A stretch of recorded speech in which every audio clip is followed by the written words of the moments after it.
Ngayon lang ako nakakita sa kaysaysayan ng Kongreso nagkaroon ng impeachment in one day at ipinasa nila on the last day of session.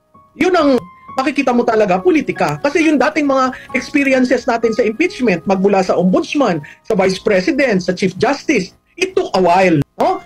Very transparent, accountable yung process, kahit hindi mo nagugustuhan ang impeachment court na nangyayari, bukas sa taong bayan. Pero mo itong ginawa ng House, nagpass sila ng articles of impeachment na walang nakakakita. Bakit ko nasabi yan? Yung tatlong final, the three articles of impeachment filed by and endorsed by members of Congress, in-archive nila. So ang pinasa nila ngayon is an articles of impeachment na walang nakakaalam kung anong complaint na nandun. Nabi nila, invoking the Constitution at saka yung rules ng Chamber, o dahil naka-attain na ng mahigit na 1/3, impeach na si VP at bayaan mo na sa Senado. Yan ba'y responsableng behavior ng legislator?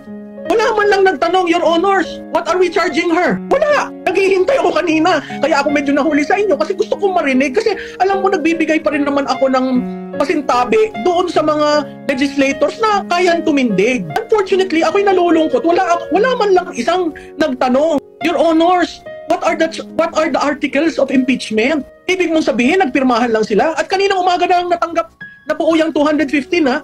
Anong nangyari kaninang umaga when the Speaker called for a caucus? Diba? Yun ang alarming.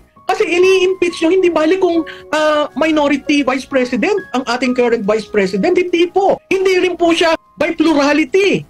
Okay? By more than a majority.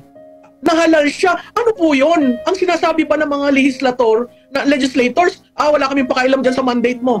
Basta i-impeach ka namin. So ang taong bayan ho nagtatanong, ilan lang namang oras bago nagkaroon ng desisyon, no? Nagtatanong, ano po yung charges na inyong pinagbotohan at nakakuha daw ng 215, kaya verified complaint? Ano po yun?